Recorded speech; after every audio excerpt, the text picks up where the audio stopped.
अस्सलामुअलैकुम guys, welcome back to my YouTube channel quick learning with Noor. आज हम Bertolt Brecht के famous play the three penny opera की plot wise detailed summary को cover करने लगे हैं। इस प्ले के फर्स्ट एक्ट के ओपनिंग सीन में ये दिखाया जाता है कि मिस्टर पिचम लंदन के नेबरहुड सोहो में अपने बैगर्स की एस्टेब्लिशमेंट को कायम कर लेते हैं। इस एक्ट के स्टार्ट होने से पहले एक प्रोलॉग आता है जिसमें म्यूजिक की फॉर्म में the Moritat of Mackie the knife को प्रेजेंट किया जाता है, यानी कि इस प्ले को म्यूजिक से स्टार्ट किया जाता है, जो ये क्लैरिफाई करता है कि ये प्ले एक ओपेरा है। उस टाइम लंदन में अपॉइंट होने वाली नई क्वीन की ताजपोशी का मौका होता है और ये भिखारियों के लिए भी बेस्ट टाइम होता है कि वो लोगों की हमदर्दियां समेटकर पैसे कमा सकें। इसके बाद मिस्टर पिचम की वाइफ अंदर आती हैं और वह मिस्टर पिचम को ये बताती हैं कि उनकी बेटी पॉली पिचम एक ऐसे इंसान की मोहब्बत में पड़ गई है जो अपने हाथों में व्हाइट कलर के ग्लव्स पहनता है और इसके साथ एक छड़ी भी रखता है जिसका हैंडल आइवरी यानी कि हाथी के दांतों से बना हुआ है और इसके अलावा उस जेंटलमैन के चेहरे पर एक निशान भी है। ये सारी बातें सुनते ही मिस्टर पिचम को ये पता चल जाता है कि उसकी वाइफ क्रिमिनल मैक हीथ के बारे में बात कर रही है, जो कि लंदन में मैक द नाइफ के नाम से भी बहुत ज्यादा मशहूर है। और जब सीलिया पिचम के सामने मैक हीथ की असलियत खुल जाती है तो वो भी बहुत ज्यादा परेशान हो जाती है। मैक हीथ पॉली पिचम को उसके घर से भगाकर शादी कर लेता है और शेरिफ ब्राउन आकर उन्हें उनकी शादी पर मुबारकबाद देता है। मैक हीथ और शेरिफ टाइगर ब्राउन के दरमियान एक सिम्बायोटिक यानी कि म्यूचुअल रिलेशनशिप पाया जाता है जिससे दोनों को फायदा मिलता है। मैक हीथ अपनी गैंग के साथ मिलकर डाका डालते हुए लंदन के कानून को तोड़ता है, जबकि टाइगर ब्राउन उससे रिश्वत लेकर उसे कानून तोड़ने की इजाजत दे देता है। इस तरह उन दोनों का फायदा होता है और वो दोनों अच्छे दोस्त बन जाते हैं। पॉली पिचम अपने घर वापस आ जाती है मगर उसके वालिदैन इस शादी से खुश नहीं थे। वो पॉली से भी ये रिक्वेस्ट करते हैं कि वो मैक हीथ को छोड़ दे क्योंकि मैक हीथ उसके लिए एक सूटेबल मैच नहीं है, मगर पॉली ऐसा करने से इनकार कर देती है। इस बात पर गुस्सा होकर मिस्टर और मिसेस पिचम ये डिसाइड करते हैं कि वो मैक हीथ को अरेस्ट करवाकर फांसी की सजा दिलवाएंगे। इसके बाद सेकंड एक्ट स्टार्ट हो जाता है और पॉली जाकर मैक हीथ को ये बताती है कि उसके पेरेंट्स उसे पनिश करवाना चाहते हैं। वो मैक हीथ को जाकर ये भी बताती है कि उसका फादर टाइगर ब्राउन को इस बात पर प्रेशराइज कर रहा है कि वो मैक हीथ को अरेस्ट करे और अगर टाइगर ब्राउन ऐसा नहीं करेगा तो मिस्टर पिचम न्यू क्वीन के कोरोनेशन में खलल डालेगा। टाइगर ब्राउन मिस्टर पिचम के भेजे हुए बैगर से परेशान होकर मैक हीथ को अरेस्ट कर लेगा, इसीलिए उसे थोड़े अरसे के लिए लंदन से फरार हो जाना चाहिए ताकि वो खुद को पुलिस से बचा सके। मैक हीथ वहां से जाते हुए पॉली को अपने रॉबर्स वाली गैंग का इंचार्ज बना लेता है और अपनी गैंग के सारे मेंबर्स को ये ऑर्डर देता है कि वो पॉली की इंस्ट्रक्शंस को फॉलो करें। मैक हीथ के वापस आने तक पॉली ही उन सब की हेड है। मैक हीथ वहां से निकलकर अपनी प्रोस्टिट्यूट जिनी जेनी से मिलने जाता है। मैक हीथ जिनी जेनी के साथ मिलकर एक डुएट भी गाता है जिससे ये दोबारा प्रूफ होता है कि ये प्ले एक ओपेरा है। जिनी जेनी मैक हीथ को ये वार्निंग भी देती है कि एक औरत जिसका नाम लेटर जे से स्टार्ट होता है वो मैक हीथ को धोखा देगी, मगर मैक हीथ उसकी बात पर ज्यादा गौर नहीं करता। यहाँ पर लेटर जे जिनी जेनी को ही रेफर करता है क्योंकि इस प्ले में जिनी जेनी के अलावा कोई भी ऐसा कैरेक्टर नहीं है जिसका नाम लेटर जे से स्टार्ट होता है, क्योंकि जिनी जेनी ही सीलिया पिचम से रिश्वत लेती है ताकि वो मैक हीथ को पकड़वाने में उसकी मदद कर सके। जिनी जेनी को भी पैसों की जरूरत होती है और सीलिया पिचम उससे वादा करती है कि वो इस सब के बदले उसे अच्छी खासी रकम देगी। जिनी जेनी सीलिया पिचम को ये बताती है कि मैक हीथ उसी के पास है। इस मौके का फायदा उठाते हुए सीलिया पिचम पुलिस को बुला लेती है और पुलिस मैक हीथ को डाका और फ्रॉड के जुर्म में गिरफ्तार कर लेती है। अगले सीन में ये दिखाया जाता है कि मैक हीथ जेल की सलाखों के पीछे बंद है। लूसी अपने हस्बैंड मैक हीथ से मिलने जेल आती है और वो सबके सामने प्रेग्नेंट होने का ड्रामा करती है ताकि वो वहाँ पर मौजूद सारे लोगों की सिंपैथीज को गेन कर सके और उसे इस बात का भी डर होता है कि कहीं मैक हीथ उसे अकेला छोड़कर ना चला जाए, इसीलिए वो मैक हीथ के साथ बाकी सारे लोगों से भी झूठ बोलती है ताकि मैक हीथ उसे कभी अकेला ना छोड़े, वो हमेशा उसके साथ रहे और वो अपनी दूसरी बीवी पॉली पिचम को छोड़ दे। वहीं पर पॉली पिचम भी अंदर आ जाती है और लूसी और पॉली पिचम के दरमियान फर्स्ट इंटरेक्शन होता है। मैक हीथ लूसी के सामने ये दिखावा करना शुरू कर देता है जैसे उसकी शादी कभी भी पॉली पिचम के साथ नहीं हुई। मैक हीथ का ऐसा ड्रामा करने के पीछे भी टू बेसिक रीजंस थी।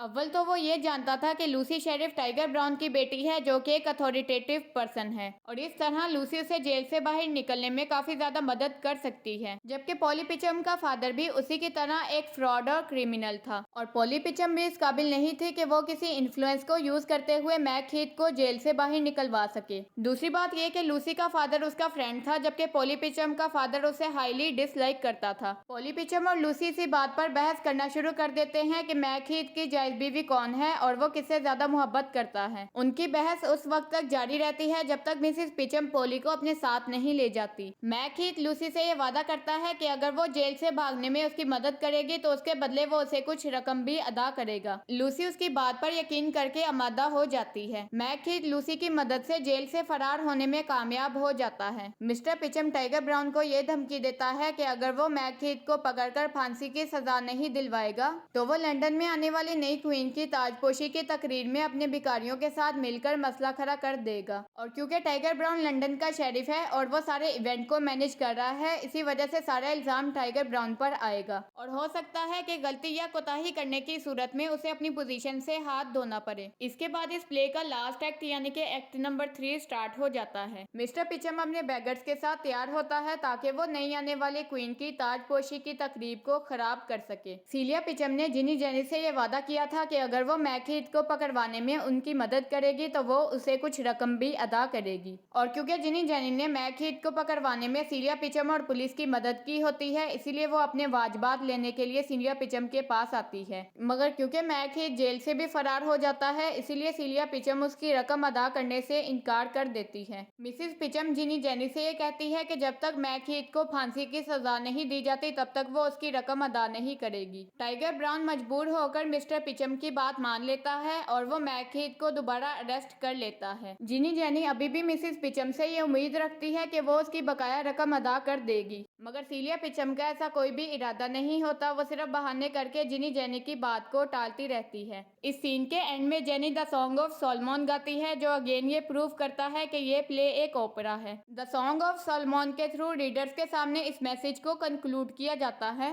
People are better off without the good qualities of wisdom, bravery and emotion that ultimately lead to their downfall.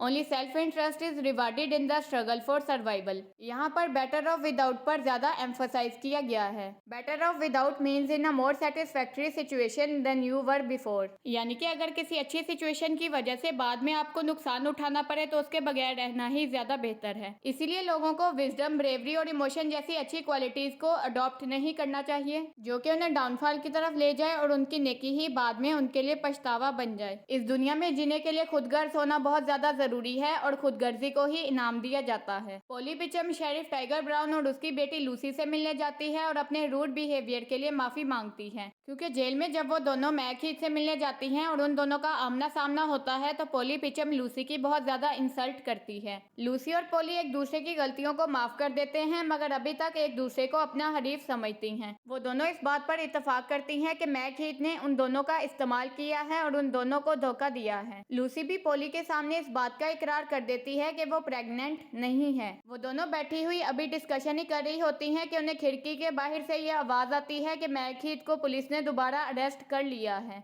अगले दिन मैक हीथ को फांसी दी जाने वाली थी, जिससे बचने के लिए वो गार्ड को रिश्वत देने की कोशिश करता है, मगर क्योंकि उसकी गैंग के बाकी मेंबर्स उसकी रिहाई के लिए पैसों का इंतजाम नहीं कर पाते, इसीलिए उसे फांसी की सजा को कबूल करना पड़ता है। ये इस प्ले का मोस्ट ट्रेजिक सीन है जो कि रीडर्स के माइंड में पिटी और फियर को क्रिएट करता है। लंदन में रहने वाले सारे लोग किंग ऑफ थीव्स को लटकता हुआ देखने के लिए उसके हैंगिंग स्पॉट पर आ जाते हैं और उनका फोकस लंदन में अपॉइंट होने वाली नई क्वीन की ताजपोशी से ज्यादा मैक हीथ की फांसी पर था। पोली मैक हीथ को गुड बाय कहती है और उसका फादर इन लॉ मिस्टर पिचम पहली बार उससे मिलता है। मैक हीथ को अब ये महसूस होना शुरू हो जाता है कि उसके जीने की कोई भी उम्मीद बाकी नहीं रही। वो एक ऐसी बैलेड गाता है जिसमें मैक हीथ रीडर्स के सामने सबकी तरफ से माफी मांगता है, जो कि अगेन इस प्ले में ओपेरा के टच की एक एग्जांपल है। He requests all kind of people that can be both good and bad to have mercy on not only his sins but on all the sins of the whole humankind। वो अच्छे और बुरे हर तरह के लोगों से ये रिक्वेस्ट करता है कि वो उसके गुनाहों पर रहम खाएं और उसके गुनाहों पर रहम खाकर उसे माफ कर दे और इसके अलावा सारी दुनिया के सारे इंसानों के सारे गुनाहों को माफ कर दे। उनके गुनाहों पर भी रहम खाएं क्योंकि इस दुनिया के सारे इंसान गुनाहगार होते हैं। मिस्टर पिचम मैक हीथ को रोक लेता है और ऑडियंस के साथ डायरेक्टली इंटरेक्ट करते हुए ये ऐलान करता है कि नई आने वाली क्वीन ने मैक हीथ को माफ कर दिया है। और यहाँ पर मिस्टर पिचम ऑडियंस और कैरेक्टर्स के दरमियान की फोर्थ वॉल को तोड़ देता है। लंदन में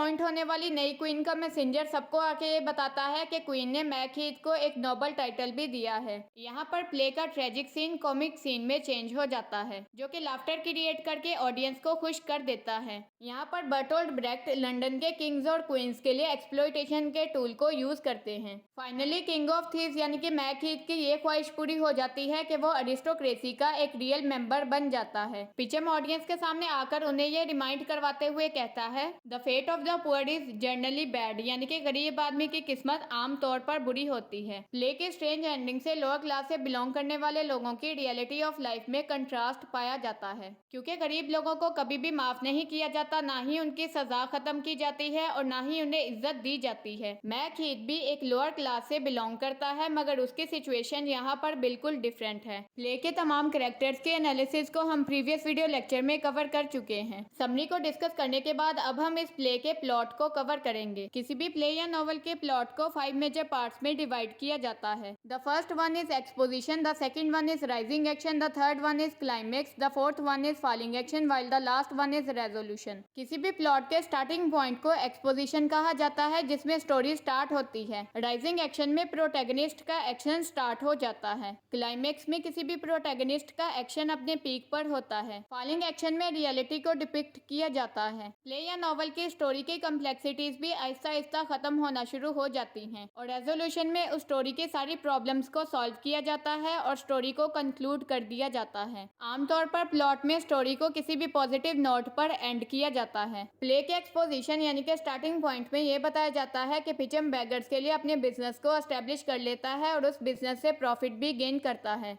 राइजिंग एक्शन में स्टोरी कम्प्लेक्स होना शुरू हो जाती है और इसमें मैकहीथ पॉली पिचम को घर से भगाकर उससे शादी कर लेता है। मिस्टर और मिसेस पिचम ये डिसाइड करते हैं कि वो मैकहीथ को पुलिस के हाथों पकड़वाकर उसे फांसी की सजा दिलवाएंगे। मिसेस पिचम जिनी जेनी की हेल्प से मैकहीथ को अरेस्ट करवाने में कामयाब हो जाती है और बाद में वो लूसी की मदद से जेल से फरार होने में कामयाब हो जाता है। इस तरह स्टोरी में और ज्यादा सस्पेंस आ जाता है, जो कि रीडर्स को अपनी तरफ बहुत ज्यादा अट्रैक्ट करता है। क्लाइमेक्स में ये दिखाया जाता है कि मैकहीथ को फांसी देने की सजा सुनाई जाती है, जिससे इस प्ले का क्लाइमेक्स और ज्यादा ट्रेजिक हो जाता है। फॉलिंग एक्शन में लंदन में अपॉइंट होने वाली न्यू क्वीन मैकहीथ को बचा लेती है, जबकि रेजोल्यूशन में पिचम फोर्थ वॉल को तोड़कर ऑडियंस के साथ डायरेक्टली इंटरेक्ट करता है। वो ऑडियंस को ये रियलाइज करवाता है कि ये रियल लाइफ नहीं बल्कि सिर्फ एक प्ले है, और इसके अलावा वो ऑडियंस को ये भी याद दिलाता है कि जो मैकहीथ के साथ हुआ है वो किसी भी आम गरीब के साथ नहीं होता, जिसकी रीजन को हम प्ले की समरी के एंड में डिटेल से डिस्कस कर चुके हैं और यहाँ पर ये प्ले खत्म हो जाता है। आज हमने इस प्ले की एक्ट वाइज समरी और डिटेल्ड प्लॉट को कवर कर लिया है। आई होप आज का लेक्चर आपके लिए काफी ज्यादा इन्फॉर्मेटिव रहा होगा। So that's all for today. Thank you so much for watching this video. अगर आज का लेक्चर आपके लिए इन्फॉर्मेटिव था तो वीडियो को लाइक शेयर करके एक अच्छा सा कमेंट भी कर दें। अगर आपने अभी तक मेरे YouTube चैनल को सब्सक्राइब नहीं किया तो सब्सक्राइब करके बेल आइकन को भी प्रेस कर दे, ताकि आपको हर नई वीडियो का नोटिफिकेशन मिल सके। इंग्लिश कोर्सेज से रिलेटेड डिटेल इन्फॉर्मेशन को गेन करने के लिए आप मेरे फेसबुक पेज को भी फॉलो कर सकते हैं। Also you can suggest any new topic in the comment section. So guys,